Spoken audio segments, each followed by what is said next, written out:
Do not attend the wedding. My mother messaged that your kids and you just create awkwardness. My sister's reply was a laughing icon. I countered, so you won't need my credit for the location. The group message hummed with chuckles, entirely oblivious to what would soon unfold. You know, sometimes life hits you with a text message that shatters your entire world. Mine came just 3 weeks before my own sister's wedding. An invitation to not attend. And her response? A laughing emoji. Can you imagine the gut punch? I mean, what do you do when your own family tells you and your children you're just awkward and unwelcome at one of the biggest days of their life? My name is Randy, I'm 34, and I'm a single mom to 2 incredible kids. That morning, my phone buzzed with that notification, and my heart just splintered. Randy, we think it's best if you don't come to the wedding. You and your kids just make things awkward. And we want this day to be perfect for Natalie. I stood there, fighting back a wave of nausea, my fingers trembling as I typed out my reply. Then you won't need my card for the venue. The family group chat, buzzing with excited chatter just moments before, exploded with more laughing emojis, completely oblivious to the seismic shift that was about to rock our world. Growing up in our quiet, middle-class suburb in Westlake, Ohio, I always knew where I stood in the family pecking order. My mother, Diane, was the quintessential perfectionist. Her entire identity, it seemed, revolved around appearances, around what the neighbors might whisper, or what her bridge club might think. Our house was always immaculate, our clothes always pressed, our family photos always looked like they belonged in a glossy magazine. But beneath that polished, flawless surface, there was a tangled, complicated web of favoritism and impossible standards. From my earliest memories, Natalie, my sister, was the golden child.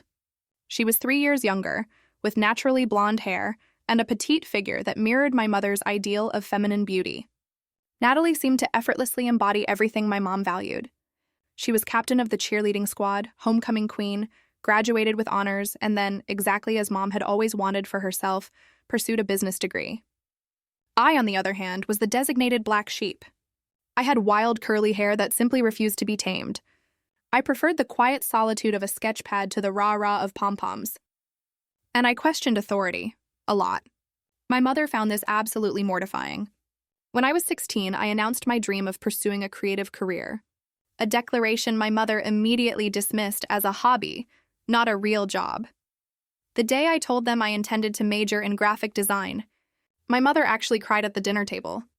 I still remember her lamenting how I was throwing away my potential, while Natalie, ever the dutiful daughter, patted her hand sympathetically. The divide between us just grew deeper, more pronounced. Then, at 24, something happened that solidified my place as the family disappointment. I got pregnant with Tyler. I was in my final year of college, and the relationship with Tyler's father had ended months before I even discovered I was expecting. When I shared the news with my family, my mother's very first words, etched forever in my memory, weren't of support or concern. They were, "But what will people think?" Natalie, fresh from receiving her MBA and starting her career at a prestigious marketing firm, looked at me with a mixture of pity and superiority that burned worse than my mother's outright disappointment. "Oh, Randy," she'd said, "how are you going to manage a baby? You can barely manage yourself." My mother, of course, nodded in full agreement. Despite their complete lack of support, I finished my degree while pregnant. I gave birth to Tyler in between my final exams, and 3 weeks later, I walked across the graduation stage with my newborn in my arms. My family was nowhere in the audience. Those early years were brutally, impossibly hard. I worked freelance design jobs from my tiny apartment, learning to nurse Tyler with one hand while typing with the other, surviving on what felt like mere hours of sleep a night. My mother would occasionally visit, but these weren't visits filled with warmth or help. They were more like inspections, each one filled with criticism about everything from the formula I used to the secondhand furniture in my apartment. "You should have thought about all this before getting pregnant," she'd say, every single time I dared to mention feeling tired or stressed.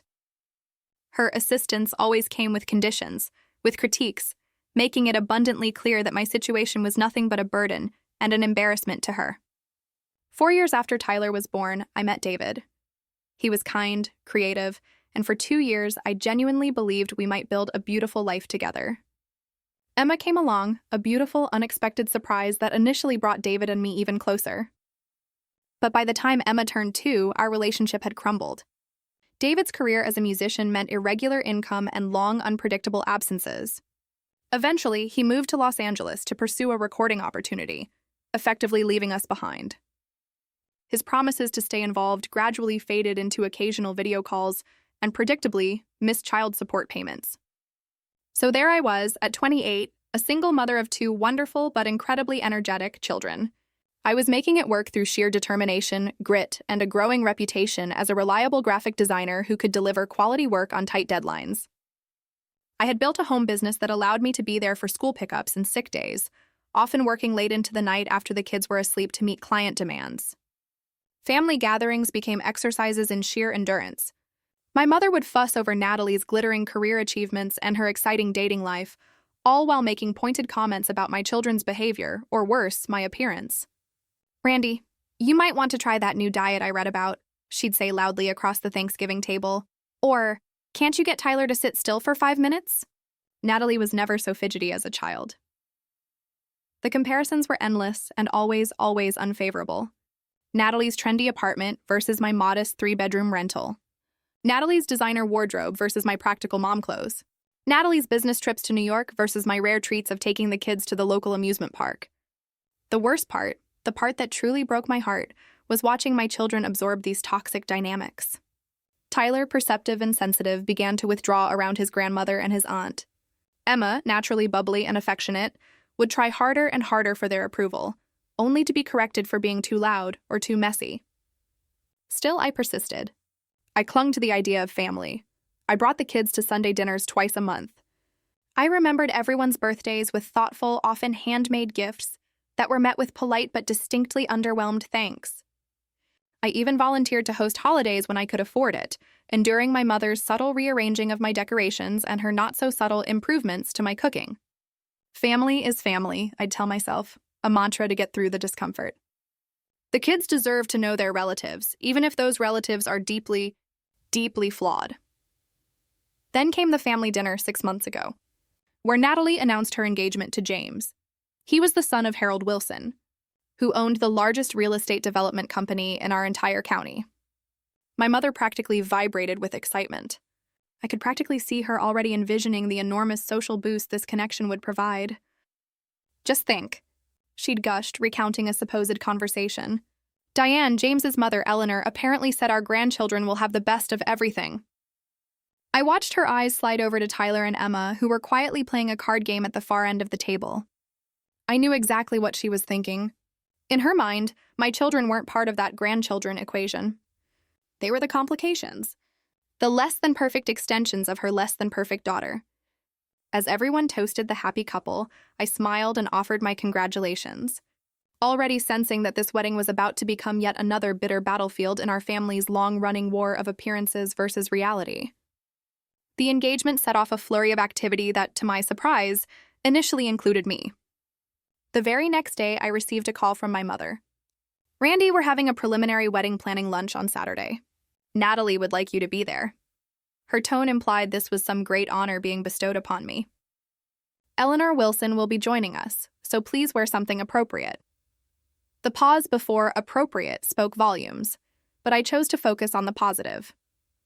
Maybe this wedding would finally bring our family closer. Maybe Natalie genuinely did want my involvement. That Saturday, I arrived at the upscale restaurant my mother had selected, wearing my nicest blouse and the only pair of dress pants I owned that didn't have a trace of kid-related stains. Emma had been fighting a cold that morning, so I'd had to scramble to find a last-minute babysitter, making me 7 minutes late. My mother's tight smile when I slipped into the empty chair told me those 7 minutes had been meticulously noted and filed away as yet another of my endless failings. Eleanor Wilson was exactly as I had imagined, expensively dressed, perfectly coiffed, radiating the quiet confidence of old money. She assessed me with a quick glance that somehow took in every single detail, from my scuffed flats to my frizzy hair that the morning's humidity had already begun to affect. "This is Diane's older daughter, Randy." Natalie introduced me with a dismissive wave of her newly manicured hand, the massive diamond on her finger catching the light. "She does some kind of computer art or something." I bristled.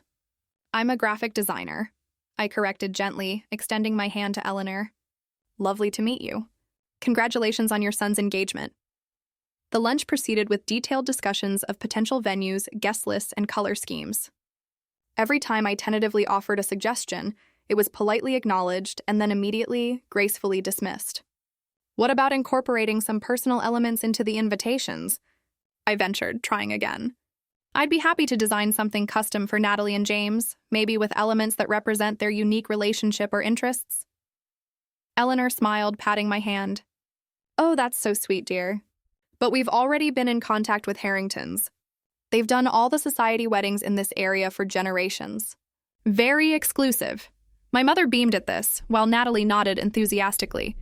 They did Melissa Porter's wedding last year, the one featured in Ohio Bride magazine. I nodded, swallowing my offer along with my pride, and took a long sip of water. As the weeks went by, the wedding planning continued with steadily decreasing levels of my involvement. I'd receive occasional texts about decisions that had already been made, framed as updates rather than invitations for input.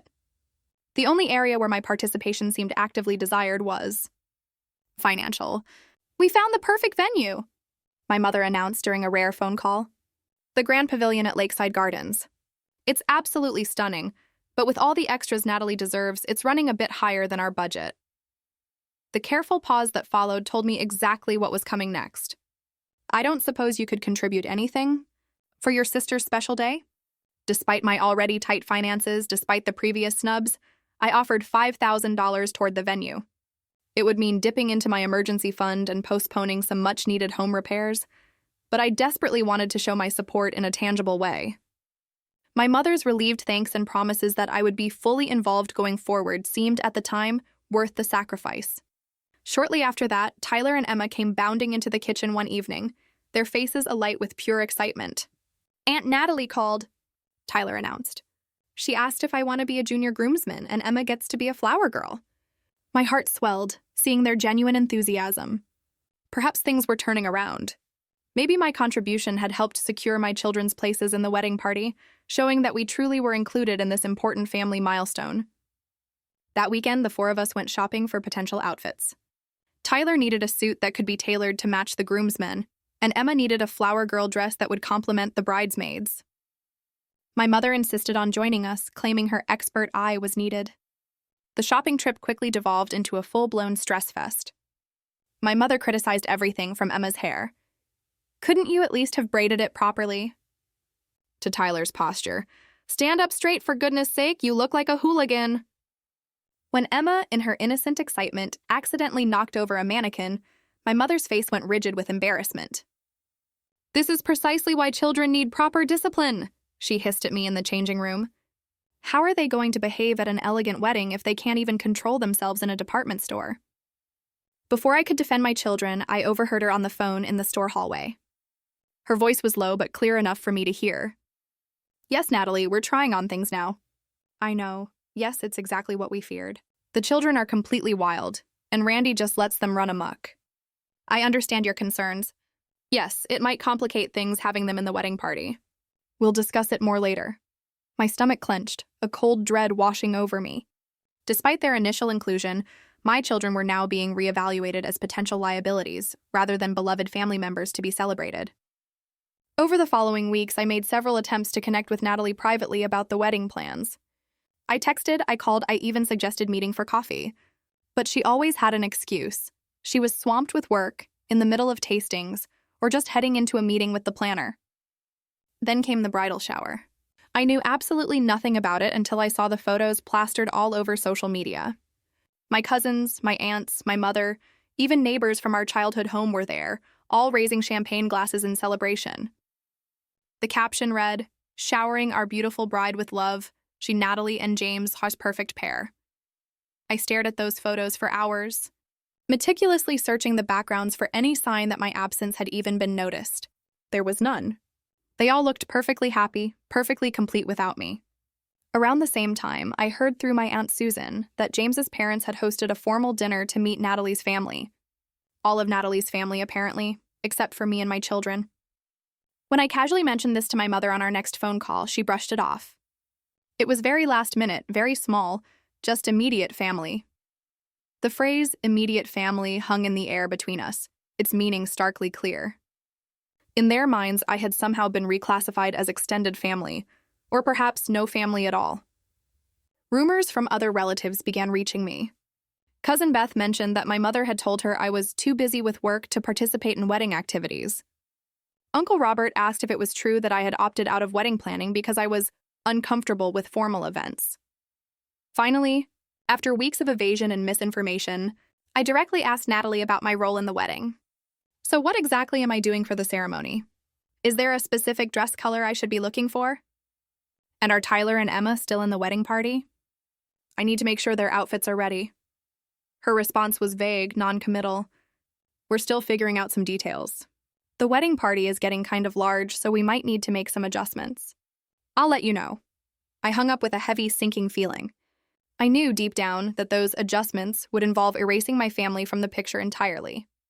Still, I clung to hope that I was overreacting, that surely my own mother and sister wouldn't completely exclude us from such an important family event, especially after I had committed a significant sum to the venue. I was wrong. The message arrived on a Thursday morning, exactly 3 weeks before the wedding date. I was in the kitchen, making breakfast for the kids before school, my phone charging on the counter. The family group chat notification chimed repeatedly.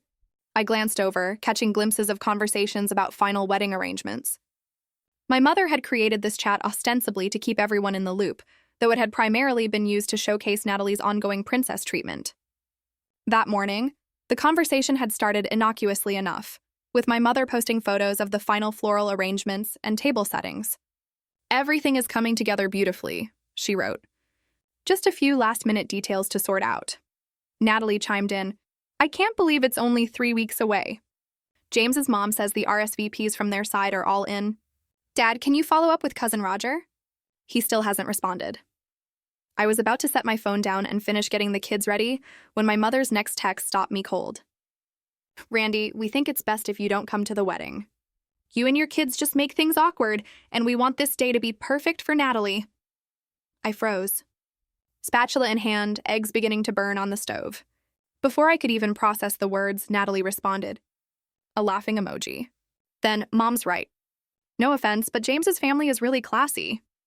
The phone nearly slipped from my suddenly numb fingers. I shut off the stove mechanically, my mind racing, trying desperately to make sense of what I was reading in plain text on my screen. Surely this was some kind of terrible, sick joke. But as I stood there, more messages appeared. My mother again. It's nothing personal, Randy. It's just that the Wilsons have certain expectations about the type of event this will be. Children who aren't properly behaved would be a distraction. Plus, you always look so stressed and tired in photos. This wedding is going to be in all the local magazines. My mother, we still appreciate the venue contribution, of course. That was very generous. I felt like I'd been physically struck. The kitchen around me seemed to wobble slightly as hot, angry tears blurred my vision. A small voice broke through my shock. Mom, the eggs are burning. Mom, are you okay? You're crying! Tyler stood beside me, his 10-year-old face creased with concern. Behind him, Emma was carefully arranging her stuffed animals at the breakfast table, blissfully unaware of the family earthquake that had just occurred.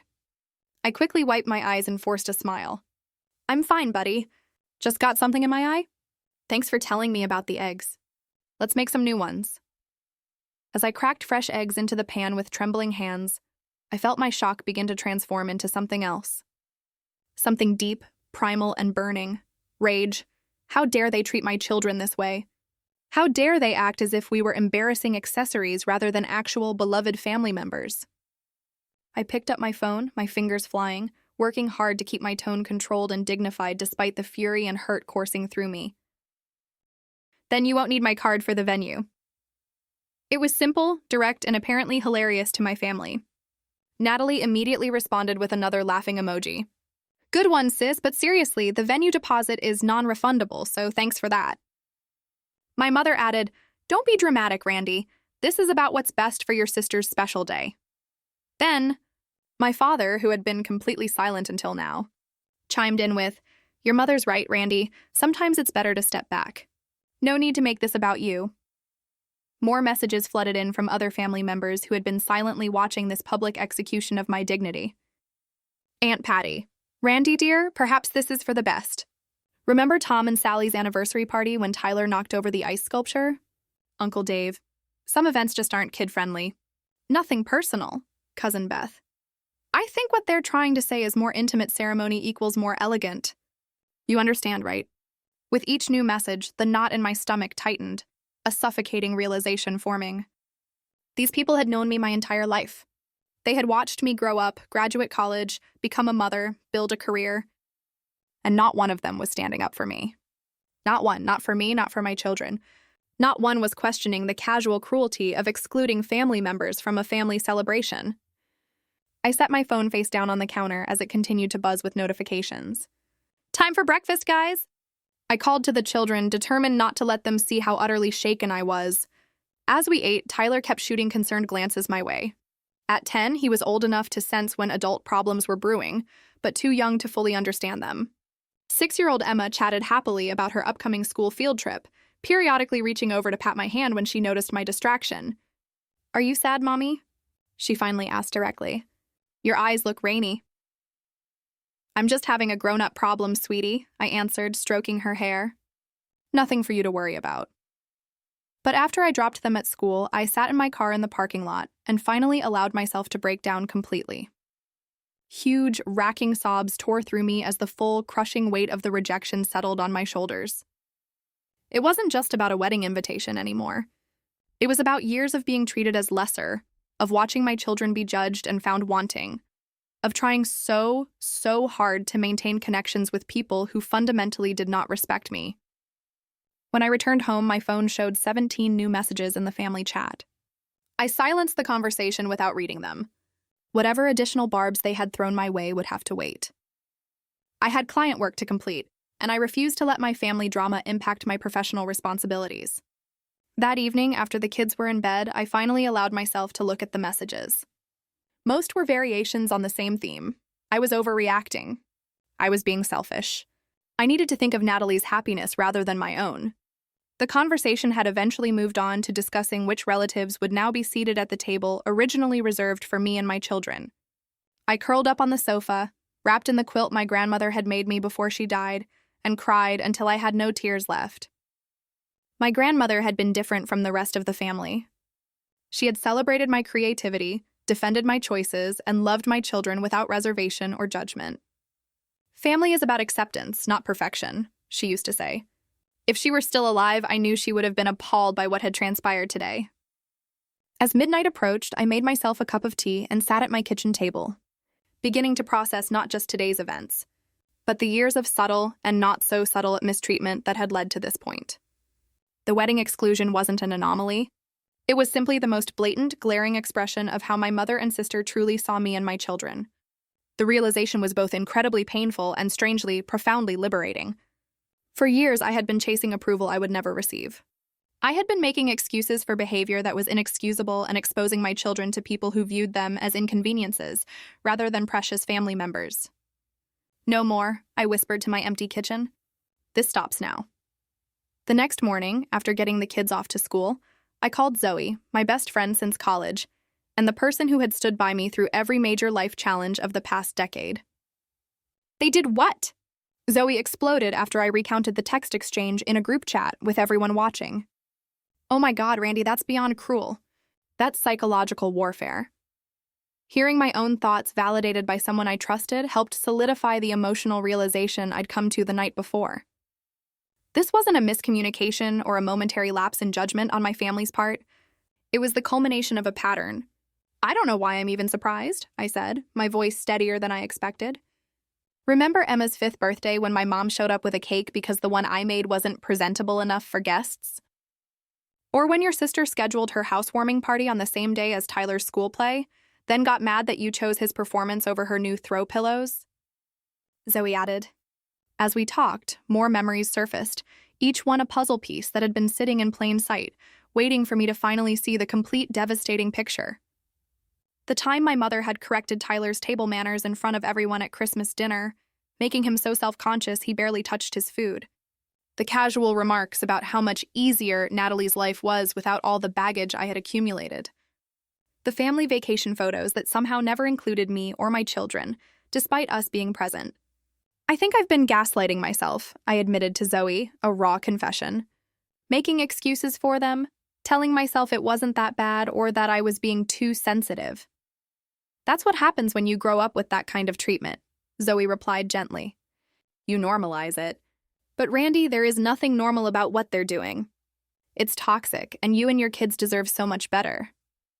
After our call, I felt strangely calm, like the eye of an emotional hurricane. The initial shock had passed, and a clear, cold anger had taken its place, but I knew the real emotional processing was still to come. That fragile clarity was shattered when Tyler came home from school that afternoon, with reddened eyes and a defensive hunch to his shoulders that I recognized all too well. What happened, buddy? I asked, sitting beside him on the couch. He was quiet for a long moment. Jake said, we're not going to Aunt Natalie's wedding anymore. Jake was my sister's 10-year-old stepson from her fiancé's previous marriage. He said it's because we don't know how to act right and his grandma doesn't want us there. My heart broke all over again, this time for my son. Tyler, did Jake say that at school? In front of other kids? Tyler nodded, a single tear escaping before he roughly wiped it away. He told everyone during lunch. He said his dad is paying for a super fancy wedding and they don't want it ruined. I took a deep breath, trying to contain the fresh wave of anger threatening to overwhelm me. Tyler, look at me. What Jake said isn't true. The reason we're not going to the wedding has nothing to do with you or your behavior. It's about grown-up problems between me, Grandma, and Aunt Natalie. Is it because we're not rich like Jake's family? Tyler asked with the devastating directness of children. No, honey. It's because sometimes adults make bad choices that hurt other people's feelings. And when that happens, we need to set boundaries. What are boundaries? Boundaries are rules we set to protect ourselves from people who don't treat us with respect. Like if a friend keeps taking your toys without asking, you might set a boundary by saying they can't play with your things unless they ask permission. Tyler thought about this. So we're setting a boundary with Grandma and Aunt Natalie? Yes, we are. And that's okay. It doesn't mean we don't love them. It just means we expect to be treated with kindness and respect, just like everyone else. That evening, the calls began. First my mother, then my father, then various aunts and uncles, all delivering variations on the same message. I needed to be reasonable, not make a scene, and still follow through with the venue contribution because it was promised. I let most go to voicemail, but took my father's call.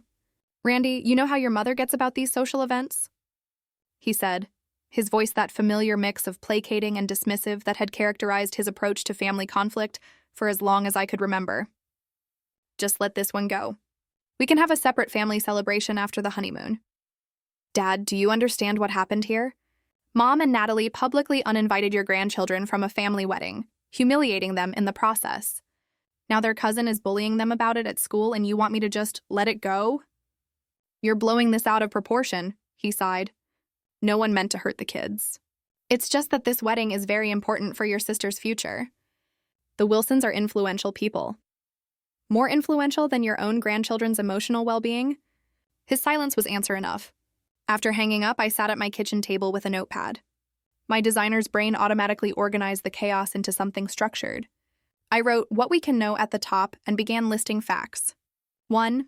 My family excluded me and my children from the wedding in the cruelest way possible. 2. They still expect me to contribute $5,000 toward the venue. 3. This is part of a pattern of toxic behavior, not an isolated incident. 4. My children are being actively harmed by this situation. On the next page, I wrote, what we don't know, and listed the questions still swirling in my mind. 1. How much does James actually know about this situation? 2.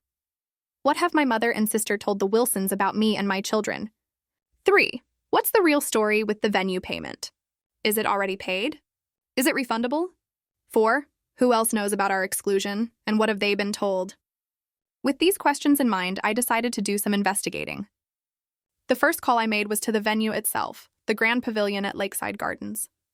I identified myself as Natalie's sister, who was helping with some wedding details. I just wanted to confirm some information about the Thompson-Wilson wedding on the 21st, I said to the venue coordinator who answered. Of course, let me pull up that file.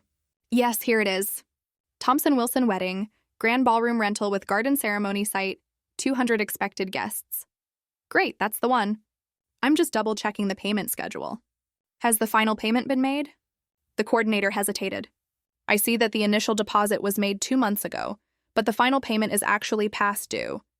We've sent several reminders. This was interesting. I was under the impression that payment had already been arranged. My contribution was meant to complete the venue payment.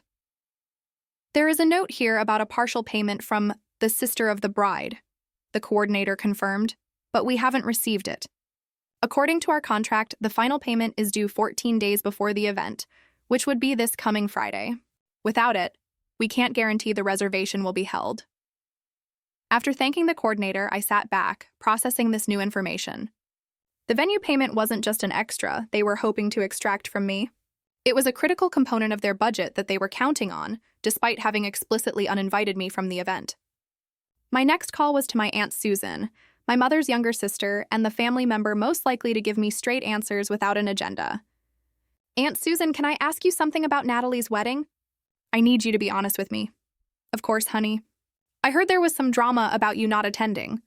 Your mother said you were having some personal issues and thought it best to skip it. Her voice was carefully neutral. That's not true. They explicitly uninvited me and the kids. But what I want to know is what they've told James's family about us. Have you met the Wilsons? Susan's long pause told me she was deciding how much to reveal. Yes, I met them at the engagement dinner. Eleanor Wilson is very concerned with appearances. During that dinner, your mother mentioned you only once. She said you were an artist living in another state. I live 20 minutes away from her house. I interjected, incredulous. I know. And when James asked if you had children, your mother changed the subject very quickly.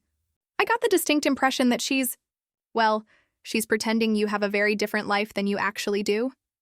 A cold realization washed over me. They're ashamed of us. They're literally hiding our existence to impress these people. I think your mother sees this as Natalie's big chance to marry into the kind of social circle she's always wanted access to, Susan said carefully. She doesn't want anything to complicate that narrative. And my children and I complicate the narrative. In her mind, yes. You know your mother, Randy, she's always been obsessed with appearances. Remember how she used to make us change clothes 3 times before visiting Grandma at the nursing home? After thanking my aunt for her honesty, I made one more call, this time to a lawyer friend who specialized in contract law. I explained the situation with the venue payment and asked about my legal obligations.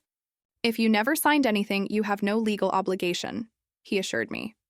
A verbal promise of a gift doesn't constitute a binding agreement. If your name isn't on the venue contract, you're in the clear legally.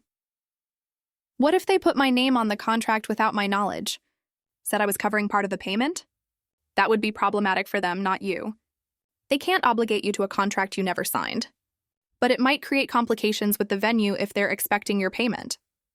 By the end of the day, I had a much clearer picture of what was happening. My mother and sister had been counting on my financial contribution, while simultaneously deciding I wasn't worthy of attending the event. They had effectively erased me from their carefully constructed family narrative to impress the Wilsons. And most disturbingly, they saw absolutely nothing wrong with any of this. As I tucked my children into bed that night, watching their innocent faces relaxed in sleep, a steely resolve formed in my heart. This wasn't just about a wedding invitation anymore. This was about teaching my children what it meant to have self-respect, to set healthy boundaries, and to recognize when relationships were damaging rather than nurturing. We deserve better, I whispered, kissing their foreheads. And I'm going to make sure we get it. The next morning, I woke with a clarity I hadn't felt in years. The path forward wasn't about revenge or drama, but about justice, self-respect, and breaking unhealthy patterns. I opened my laptop and began organizing my thoughts into a concrete plan of action. First, I consulted again with my lawyer friend Mike about the specifics of the venue situation. We met for coffee near his office, and I brought all the text messages and information I had gathered. Based on everything you've told me, you have no legal obligation to provide this money, Mike confirmed after reviewing the messages. However, if they listed you as a partial payer on the contract without your signature, that could create complications for them with the venue. That's exactly what I suspect happened, I said. My mother has a habit of making commitments on other people's behalf and expecting them to follow through. In that case, I'd recommend formally rescinding your offer in writing. Send an email to both your mother and sister, CC the venue, stating clearly that due to your exclusion from the event, you are withdrawing your previously offered contribution. Won't that make me look vindictive? Like I'm trying to sabotage the wedding? Mike shook his head. It's not vindictive to withdraw financial support for an event you've been explicitly told not to attend. It's actually the logical consequence of their decision to exclude you. With Mike's guidance, I drafted a clear, firm email to my mother and sister, with the venue coordinator CC'd. The message was professional and factual, completely devoid of emotional language. I explained that as I had been informed my presence and that of my children was not welcome at the wedding, I was formally rescinding my offer to contribute to the venue payment. I wished them well with their celebration and requested that they not contact me further about financial contributions to an event we had been prohibited from attending. After sending the email, I blocked both their numbers temporarily. I needed space to implement the rest of my plan without the emotional manipulation I knew would follow. Next, I focused on creating a special alternative day for me and my children on the wedding date. I wanted them to understand that while rejection hurts, we could choose to fill our lives with joy and positive experiences, rather than dwelling on exclusion. How would you guys feel about going to Adventure World on the 20th? I asked them over dinner. They've opened that new water slide section you've been wanting to try, Tyler. Their enthusiasm was immediate and genuine. Both kids had been asking to visit this theme park for months, but the tickets weren't cheap, and I had been saving for a special occasion. What better occasion, I thought, than celebrating our worth as a family unit? Is that the same day as Aunt Natalie's wedding? Tyler asked perceptively. Yes, it is. I thought we could have our own special day while they have theirs. But why aren't we going to the wedding anymore? Emma asked, her small forehead wrinkled in confusion. I took a deep breath, considering how to explain complex adult situations to a 6-year-old. Sometimes, Emma, people make choices that aren't very kind. Grandma and Aunt Natalie have made some choices that hurt our feelings. When that happens, it's okay to choose not to spend time with those people for a while. Did we do something bad? Her trembling lower lip nearly broke me. No, sweetie. You didn't do anything wrong at all. This is about them, not us. And instead of feeling sad about missing their party, we're going to have our own amazing day of fun. As the kids discussed which rides they wanted to try first, I reflected on how these conversations were teaching them crucial life lessons about self-worth and healthy relationships. I wanted them to understand that love shouldn't be conditional on meeting someone else's standards of perfection, that true family supports and accepts you as you are, and that it's okay to step back from relationships that consistently make you feel inadequate or unwanted. Over the following days, I continued to ignore the mounting voicemails and messages from various family members. Most were pressuring me to reconsider my stance on the venue payment with increasing degrees of guilt-tripping and manipulation. My father tried to appeal to my sense of family loyalty. My aunt suggested I was being stubborn and selfish. My sister sent a text accusing me of trying to ruin the biggest day of her life. I let them all go unanswered, focusing instead on my work, my children, and the small community of genuine friends who had rallied around us. Zoe organized a movie night for all of us. My neighbor Barbara, a retired teacher who often helped with the kids, brought over homemade cookies and offered extra babysitting hours if I needed a break. My regular clients, sensing something was wrong, sent thoughtful messages checking on my well-being. It was during this period of enforced radio silence from my family that I received an unexpected call from a number I didn't recognize. When I answered, the male voice on the other end took me by surprise. Randy, this is James, Natalie's fiancé. I hope you don't mind me calling you directly. I got your number from the family contact list. I hesitated, unsure of his purpose or how much he knew. Hello, James. This is unexpected. I'm sure it is. Look, I'll get right to the point. There seems to be some confusion about the wedding guest list, and I'm trying to get clarity. Natalie told me you didn't want to attend our wedding, but then I heard from the venue that there's some issue with a payment you had offered. I'm honestly confused about what's happening. The genuine bewilderment in his voice suggested he truly had no idea about the actual situation. I took a deep breath. James, I'm going to tell you something that might be difficult to hear. I never said I didn't want to attend your wedding. In fact, until last week, my children and I were under the impression that we were not only invited but participating in the ceremony. Tyler was supposed to be a junior groomsman and Emma was going to be a flower girl. What? But Natalie said, she told me you weren't comfortable with formal events and preferred not to come. She said your kids had some behavioral issues that made large gatherings difficult for them. The hurt must have been evident in my silence because he quickly continued. I'm sorry, I shouldn't have repeated that. I'm just trying to understand what's going on. The truth is, James, my mother and sister explicitly uninvited us via a group text. They said my children and I make things awkward and would interfere with having a perfect day. They still expected me to contribute $5,000 toward the venue despite uninviting us. That can't be right, he said. But the uncertainty in his voice suggested he was beginning to question the narrative he'd been given. I can forward you the entire text exchange if you'd like to see it for yourself. Would you? I'd really appreciate that. This doesn't sound like the Natalie I know, but, well, there have been some strange tensions around the wedding planning that I haven't fully understood. After our call, I forwarded the entire humiliating text thread to James, along with screenshots of some of the follow-up messages pressuring me to still pay for the venue, despite our exclusion. It wasn't about trying to create problems between them, but about finally bringing truth to a situation shrouded in lies and manipulation. James called back 30 minutes later, his voice noticeably shaken. I don't even know what to say. I had no idea this was happening. My parents have been asking about meeting you and your kids. And Natalie kept making excuses about why it hadn't happened yet. I just assumed you were busy. Or maybe there was some minor family tension, not this. I'm sorry you're finding out this way, I said sincerely.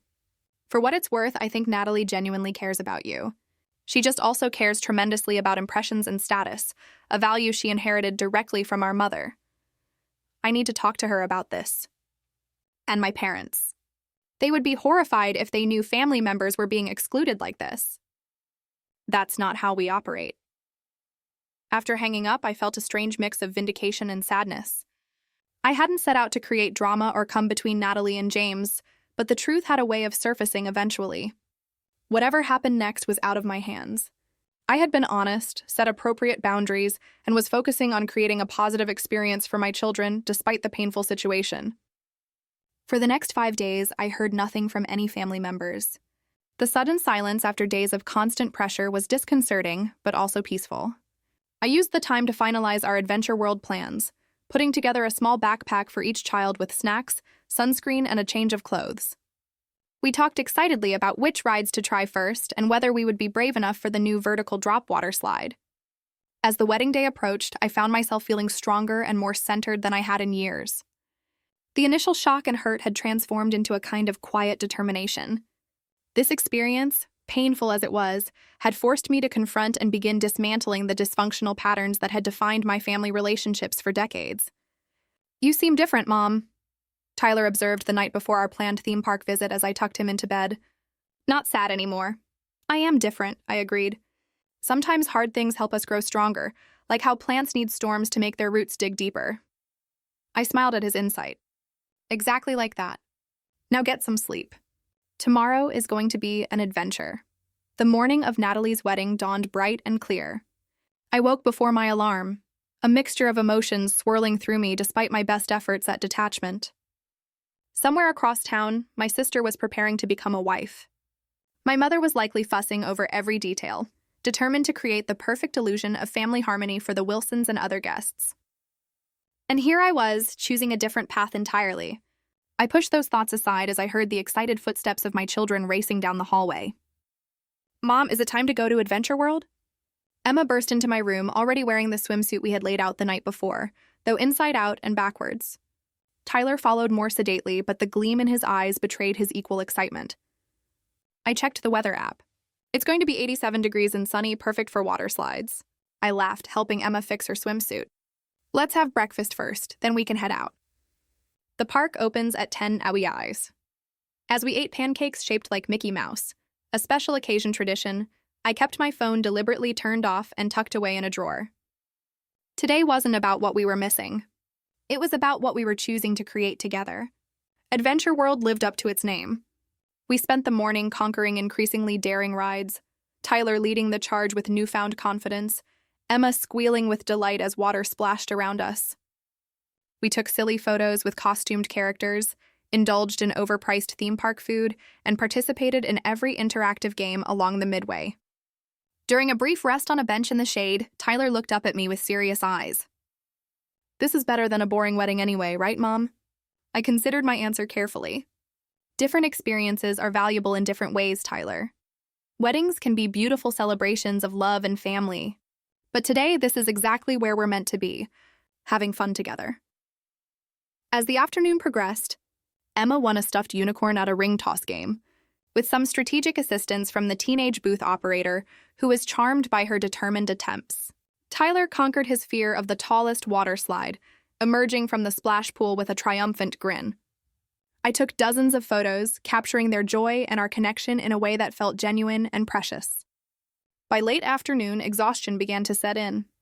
Emma's steps were dragging, and even Tyler admitted he was kind of tired. We decided to head home, stopping for ice cream on the way as one final treat. It wasn't until we arrived home and the kids were settled in the living room with a movie that I finally retrieved my phone and turned it on. Immediately, it began buzzing with a cascade of notifications. 15 missed calls, 23 text messages, 7 voicemails. The first voicemail, from my mother at 10:30 that morning, was surprisingly composed. "Randy, I hope you'll reconsider your position about the venue payment. The wedding starts at 4, and we need to resolve this before then. Call me back immediately." The second from noon had a distinct edge of panic. "Randy, this is getting ridiculous. The venue manager is saying there's an issue with the final payment. Call me back right now." By the third voicemail, left at 1:15, my mother's carefully maintained composure had completely crumbled. "Randy, please, you have to help us. The venue manager is threatening to cancel everything if the final payment isn't made by 3 bow. I don't know what you said to them, but they're insisting the contract listed you as a partial payer, and they can't proceed without your payment or a signed agreement removing you from the agreement. Please, Natalie is in tears. You can't ruin her wedding like this." The remaining messages grew increasingly desperate, culminating in a sobbing, Natalie begging me to just sign the stupid paper or pay the money because the venue manager was being completely unreasonable, and the photographer and florist were already there setting up. I sat down at my kitchen table, absorbing this unexpected turn of events. I had sent that email to the venue to clarify my position, not to actively create problems for the wedding. I had assumed my mother would simply cover the payment gap herself or find another solution. After making sure the kids were engrossed in their movie, I called the venue directly. The manager explained that my mother had indeed listed me as a responsible party for part of the payment on the contract, creating a legal complication when I explicitly withdrew my offer. "We tried to be flexible," she explained, "but when no payment was forthcoming and no amended agreement was signed, we had to follow our contract terms. We couldn't hold the space without full payment." "Has the situation been resolved?" I asked, not to my knowledge. The last update I received was that they were attempting to secure an alternative venue for a scaled-down version of the reception. The ceremony was moved to the church that was originally just for the service. After thanking her for the information, I sat in silence, processing everything. I hadn't intended to disrupt the wedding itself, only to establish boundaries around my own financial and emotional involvement. Yet it seemed my mother's presumption in putting my name on legal documents without my consent had created exactly the chaos she had claimed to be avoiding by excluding us. At 7:30, after getting the children bathed and into pajamas, I finally returned my mother's calls. She answered immediately. "It's a bit late to call now, isn't it?" Her voice was brittle with exhaustion and barely contained fury. "I've been busy all day with the kids. I just got your messages. What happened with the wedding?" "As if you don't know. Your little stunt nearly ruined everything. We had to move the reception to the church basement at the last minute. Half the floral arrangements couldn't be transferred. The cake arrived at the original venue and had to be rushed across town. The photographer charged extra for the venue change. Eleanor Wilson was horrified by the disorganization. I'm sorry things were complicated," I said carefully. "But I don't understand why you put my name on a contract without my permission. That created this problem, not my withdrawal of a gift I was never obligated to give in the first place." "Gift? This was your sister's wedding." "Family helps family. Family also doesn't exclude family from important life events via group text." The line went quiet for a moment. "Is that what this was about, revenge? Because your feelings were hurt?" "No, Mom. This was about respecting myself and my children enough to not financially support people who treat us as embarrassments. This was about showing my kids that it's not okay to let people use you while simultaneously pushing you aside." "Oh, that's rich coming from you. Always so righteous about your choices. Never mind how they affect everyone else. Do you have any idea the damage you've caused?" James's parents left early. They said they'd never seen such a disorganized event. Before I could respond, I heard Natalie's voice in the background demanding the phone. "You vindictive bitch," my sister hissed when she got on the line. "You couldn't stand that I was having something special, could you? You had to make it all about you and your issues." "Natalie, I didn't create this situation. All I did was withdraw financial support from an event I was explicitly told not to attend. The consequences came from Mom putting my name on legal documents without my knowledge or consent. You could have just paid it anyway, or signed their stupid form. You knew how important this day was to me, and you knew how hurtful it was to uninvite your niece and nephew from being in your wedding party. You knew how humiliating it was to exclude your own sister via group text. You made your choices, and I made mine." The conversation devolved further, with Natalie alternating between tearful accusations and angry threats about how I would regret this and never be forgiven. I remained calm, repeatedly bringing the focus back to the actual sequence of events and the natural consequences of their actions. After hanging up, I was surprised to receive a text message from James. "I want you to know that none of this was your fault. What happened today opened my eyes to some dynamics I hadn't fully recognized. Thank you for your honesty. I hope someday we can start fresh as family." The next day, social media was conspicuously quiet. Typically, my mother and sister would have been posting professional wedding photos with carefully crafted captions about the perfect day and beautiful celebration. Their silence spoke volumes about how far the reality had diverged from their expectations. 3 days later, I received a surprising call from Eleanor Wilson, James's mother.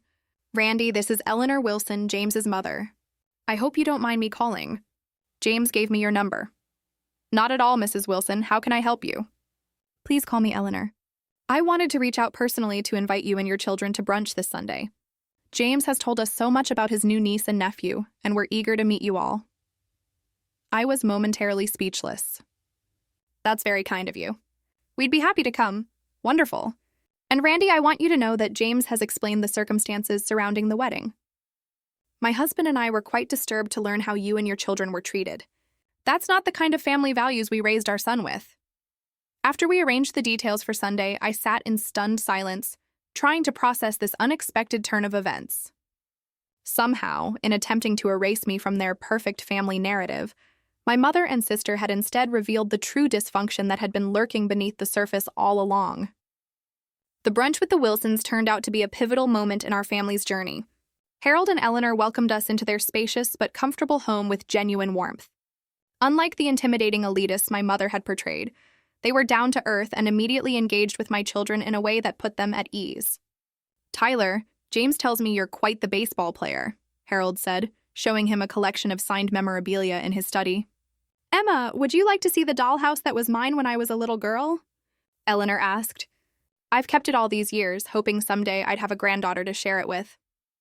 As the children explored these treasures, Eleanor joined me on the patio with glasses of iced tea. "I want to be direct with you, Randy," she said after some pleasantries.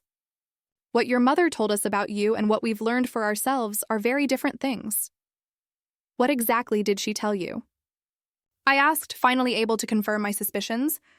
"That you lived out of state, that you had made lifestyle choices the family found difficult, that you struggled with stability."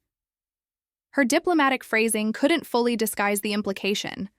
And now I see a devoted mother raising 2 wonderful children. James speaks highly of your work as a designer. And most importantly, I see someone who had the strength to stand up for herself and her children in a difficult situation.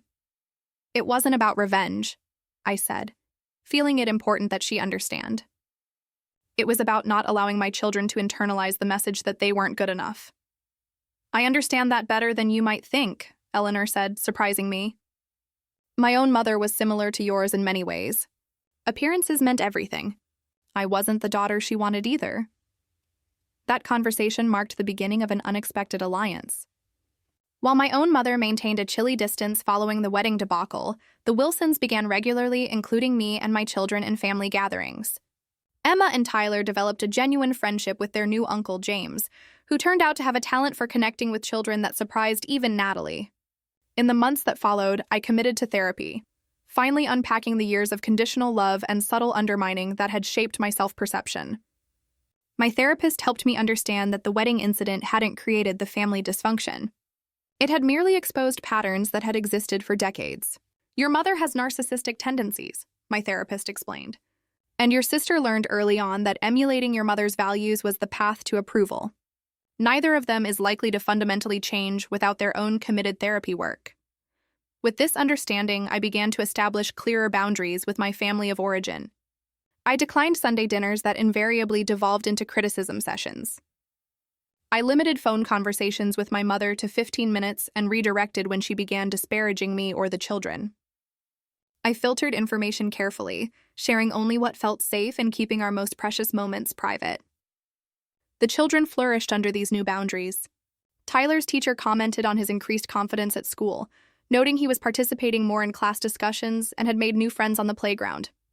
Emma's occasional anxiety about being good enough for activities gradually faded, replaced by a natural enthusiasm for trying new things without fear of harsh judgment.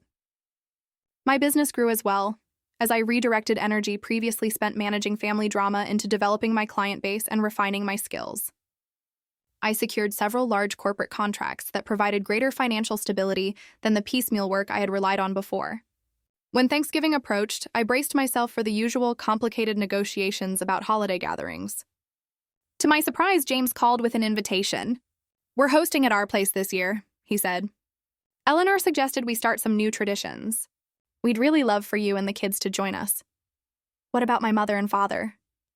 I asked carefully. "They've been invited too, but with clear expectations about behavior. Eleanor had a rather direct conversation with your mother about how family members are to be treated in our home."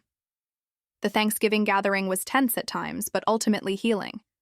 My mother was noticeably subdued, lacking her usual audience for critical comments. My father seemed relieved by the structure Eleanor subtly imposed on the interactions. Natalie, 6 months into marriage and faced with her husband's obvious affection for his niece and nephew, made awkward but genuine attempts to connect with Tyler and Emma. After the holiday, Natalie reached out and asked if we could meet for coffee. We sat in a quiet corner of a local cafe, both of us uncharacteristically nervous. "I'm not good at this," she began after several minutes of small talk. "Admitting when I've been wrong isn't exactly a skill Mom taught either of us." "No, it wasn't," I agreed, waiting for her to continue. "The wedding was a disaster," she said bluntly. "Not because of the venue change, but because I let Mom convince me that appearances matter more than actual relationships." James was really upset with me afterward in ways I didn't expect. "How so?" "He said he didn't recognize the person I became during the wedding planning. That excluding you and the kids showed a side of me he found disturbing." We've been in couples counseling since then. I was surprised by her candor. "That couldn't have been easy to hear." "It wasn't, but he wasn't wrong." She twisted her napkin nervously. "I'm not asking for forgiveness right away. I know what we did was cruel. I just want to know if there's a way forward, eventually. Tyler and Emma are the only niece and nephew I'll ever have, and I've been a terrible aunt." "Healing takes time," I said carefully. "I'm open to rebuilding our relationship, but it needs to be different than before. My priority is protecting my children from the kind of treatment we've all normalized for too long." Over the following months, Natalie made consistent, if sometimes awkward, efforts to connect with me and the children. She came to Tyler's school play. She remembered Emma's birthday with a thoughtfully selected art set, rather than the usual generic gift card. Small steps, but meaningful ones. My mother proved less capable of change. She maintained that I had overreacted to the wedding situation and deliberately caused problems to get attention. When I held firm to my boundaries, she adopted a martyr position, telling extended family that I was keeping her grandchildren away, and that she was trying so hard. But Randy makes it impossible. Eventually, I accepted that my relationship with my mother might never be what I had hoped for as a child. Instead of endlessly trying to earn her approval or change her perspective, I focused on breaking the cycle with my own children. They would grow up knowing their worth didn't depend on meeting impossible standards or fitting someone else's image of perfection. "The family you're born into isn't always the family that nurtures you," I explained to Tyler one evening after a particularly difficult phone call with my mother. "Sometimes we have to create our own chosen family of people who love us as we are and respect who we are." "Like Aunt Zoe and Miss Barbara next door?" he asked. "Exactly. And now Uncle James and the Wilsons?" "Too. And we're a family, the three of us," Emma added, with the simple wisdom of childhood, the best family. As I hugged my children close, I reflected on the painful journey that had led us to this point of greater health and authenticity. The wedding text that had initially felt like such a devastating rejection had ultimately been the catalyst for profound change. By standing up for myself and my children, I had broken generations of toxic patterns and created space for genuine connections to flourish. Forgiveness, I was learning, didn't require reconciliation with those who remained committed to harmful behavior. It meant releasing the anger that tied me to the pain while maintaining the boundaries that protected our well-being. It meant acknowledging the reality of who people were, rather than clinging to fantasies of who I wished they would become. Most importantly, it meant teaching my children, through example, that love shouldn't hurt, that family should be a source of support rather than stress, and that sometimes the bravest thing you can do is walk away from relationships that diminish rather than enhance your life. Today, 2 years after that fateful wedding text, our lives have found a new equilibrium. My relationship with Natalie continues to slowly heal through mutual effort and respect. James has become the kind of uncle my children deserve. The Wilsons have embraced us as genuine family members. My father makes occasional efforts to connect on his own terms rather than as my mother's messenger, and my mother remains at a carefully managed distance, allowed limited access under specific conditions. It isn't the family story I would have written for myself as a young girl, but it's authentic, honest, and ultimately healthier than the facade we maintained for so many years. Have you ever had to set difficult boundaries with family members? What helped you find the strength to prioritize your well-being over unhealthy family expectations? Tell me what you think. I really want to know. Thanks for watching. Take care. Good luck.